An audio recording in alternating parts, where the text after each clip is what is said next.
Good day, everybody. Thank you once again for joining us today. Uh, we have a very interesting topic to look into. You know, we did a research about the life of Nigerian workers in the 70s, in the 80s, in the 90s, and even early 2000 and today. And it has come to our notice that Nigerian workers was paid more in the 70s than today. I will give you an example. Nigerian workers, they was paid over $150 in the 70s. Imagine that a worker is earning $150 in the 70s. That is why in the 70s, nobody in Nigeria was driving a used car. All the workers, they were all driving a brand new cars. Like they go to Peugeot will give them brand new car because Peugeot has their company in Nigeria then. We all know this. I'm not making up story.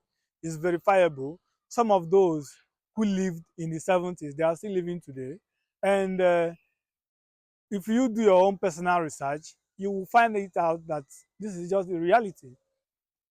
These people, they were able to buy their own cars. As you know, like if you have worked for 2 years, you are very, very capable of going to the company and signing a new car to yourself and your family. And also, you are qualified to get a lot of benefit. Imagine that you are being paid $150 in the 70s in Nigeria economy. In fact, you are one of the big guys in town. How many business people were able to make that in a month then?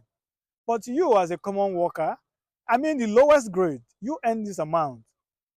That's why in the 70s, no Nigerian traveled to become indirect slave to anybody in the 70s, neither in the 80s or in the 90s. All these shenanigans started in 2000s. And also, if we look at the average worker in Nigeria today, they are paying you less than $100 today. That's why you will see a banker will resign to go and become a slave in the Western world, perhaps in Asia or in the Arab world, you know. And you will see somebody who is a police officer. Once the person have the opportunity to get a visa to Japa, that person will just resign with immediate effect. And what is he going to do in that place he's going? Perhaps he's going to work in a factory, he's going to work in a farm, or he's going to work in a mortuary, a work that that same individual cannot accept to do for any price in our country. But why are they accepting to do it in overseas? Simple, because of the payment, because of the money, because the little they will pay you there, if you take it back to our economy, it is a little bit big, you know. Yeah, not very big, but at least better than your salary as a police officer, maybe double than your salary as a banker, maybe double as a salary of a doctor in your own country. So, can we discuss about what happened? Why are we going down instead of going up? Because I said in my own knowledge that Nigeria is going down every day.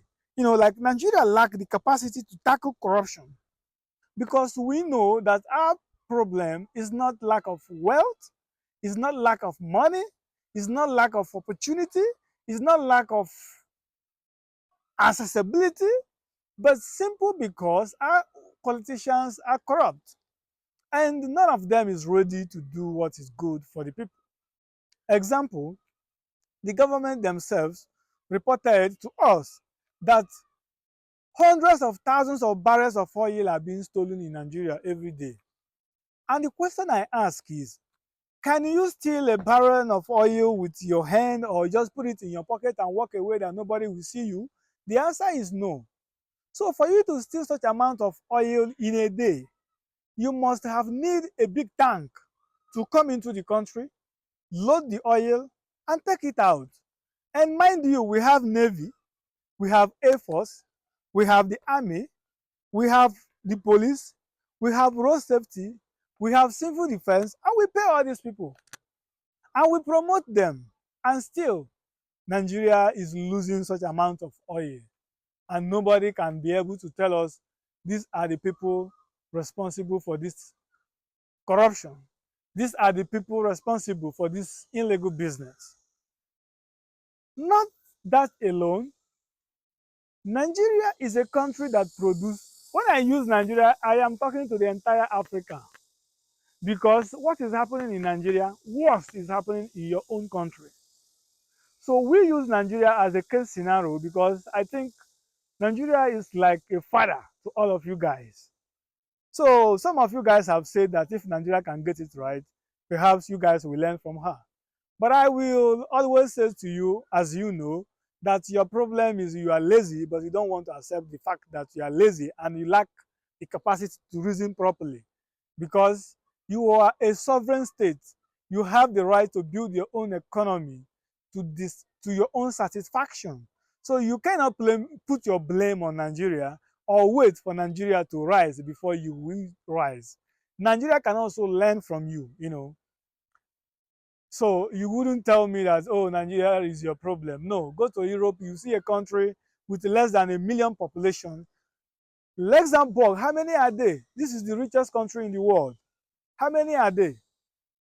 Very few people. Finland, how many are they? Very few. Very, very few. Holland, how many are they? Very few. I think less than 5 million or thereabouts. Finland too, less than 5 million. You know, Iceland, how many are they? But the economy is one of the best in the world. The citizens are living comfortably. You hardly see them walking around the world looking for employment opportunity because they are satisfied with what they have. You know, they are satisfied with what they have. And there is no crisis like politically and maybe, let me just use politically because these are the people that cause everything in the land. You know, everything they are doing in their home country is good for them. They are being paid enough. What they are being paid is enough for them to take care of themselves. You know, but in your home country, you know that your payment cannot even take you home. If you count your transportation cost in a month, your salary will go into transportation. And you are still going to that work because everybody is corrupt. If you go to police station to report a case, before they will take a statement, you have to pay for the book and pay for the biro, the pen. If you go to a hospital, they will charge you money, you will pay, but you are going to buy your own syringe and you are going to buy the medicine by yourself and bring it to them to treat you. And you are being paid for all these things. Corruption everywhere. I had a sister who was sick and she went to the hospital. The child was sick and she took the child to the hospital. Eventually, they paid for all the hospital bills. After paying for the hospital bill, the nurses wasn't attending to her. And she was crying like a baby. Attend to my child is dying. Nobody even give a damn of her. You know, until one of us went to the hospital to know what is happening. And the nurses simply said to my brother that the answer is that your sister is not cooperating. And my brother was like, what happened? Haven't she paid the hospital bill? They said no. She haven't settled us. She have paid the hospital their own bill, but she have to settle us. That's corruption. If you land now in Nigeria airport, for example, hey, you will hear stories. Everybody has become beggars. Where are we going? Because we lack the capacity to tackle corruption.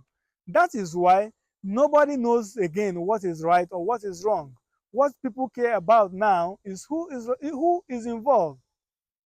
I am calling for the youth because if you keep on sleeping, These people will keep on with their business, you know. And the youth is you and I. And some of you will say, oh, you are in overseas, that's why you are saying all these things. Why not come home and let's do it together? I am not a paramilitary. I was trained as a full soldier. I'm not afraid of anybody. And let me tell you something. We all will not be in the field. There will be people who will be at home cooking. There will be people who will be working, making the money that you will use to buy water and buy food when you are on the street. And there will be people who will be on the street.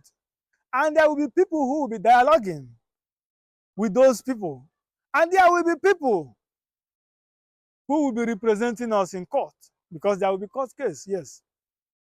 So everybody won't be at the field at the same time, but everybody will be in a separate field doing something that will help to achieve the goal of those who are in the field.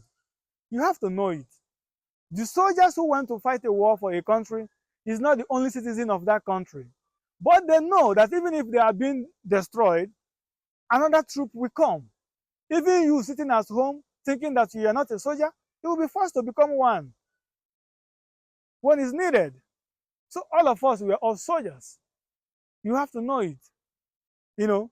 So let's put hands together and build our country. And do not forget, the politicians cannot help you. They want a very corrupt environment and a very chaotic environment. That is where they thrive. Don't forget it.